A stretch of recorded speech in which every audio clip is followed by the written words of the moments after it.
Hello, kids, and welcome to our lesson. Today is going to be all about Harry Potter. Harry Potter. Isn't that exciting? Let's get straight into it.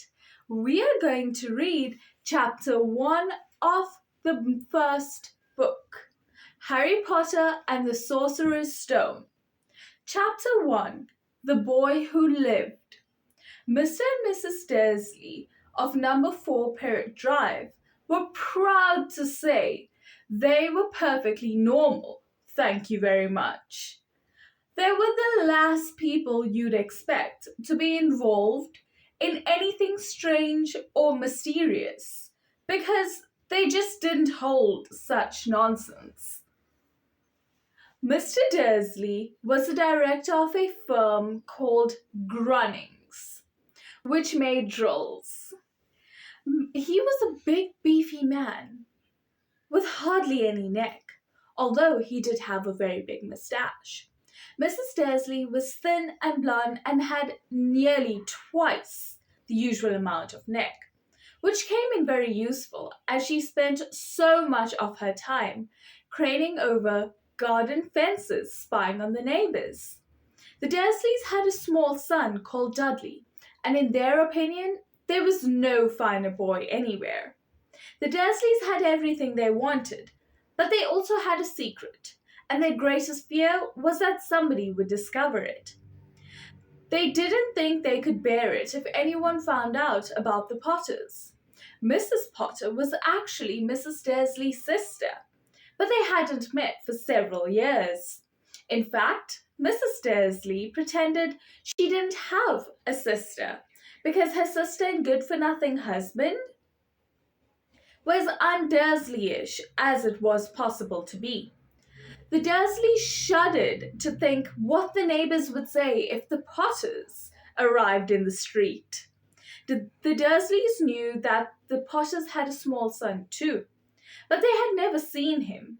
This boy was another reason for keeping the Potters away. They didn't want Dudley mixing with a child like that. When Mr. and Mrs. Dursley woke up on the dull grey Tuesday, our story begins. There was nothing about the cloudy sky outside to suggest that something strange and mysterious would be happening all around the country. Mr. Dursley hummed as he picked out his most boring tie for work, and Mrs. Dursley gossiped away happily as she wrestled a screaming Dudley into his high chair. None of them noticed a large tawny owl flutter past the window. At 8:30, Mr. Dursley picked up his briefcase, pecked Mrs. Dursley on the cheek, and tried to kiss Dudley goodbye, but missed. Because Dudley was now having a tantrum and throwing his cereal all at the walls. "Little tyke," chortled Mr. Dursley as he left the house. He got into his car and backed out of number 4's drive. It was on the corner of the street that he noticed the first sign of something peculiar. A cat reading a map? For a second, Mr. Dursley didn't realize what he'd seen. Then he jerked his head around to look again. There was a tabby cat standing on the corner of Parrot Drive, but there wasn't a map in sight.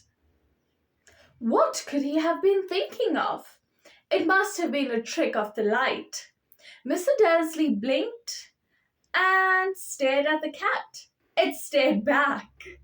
As Mr. Dursley drove off around the corner and up the road, he watched the cat in his mirror. It was now reading the sign that said Parrot Drive. No, looking at the sign. Cats couldn't read maps or signs. Mr. Dursley gave himself a little shake and put the cat out of his mind. As he drove toward the town, he thought of nothing except a large order of drills he was hoping to get that day.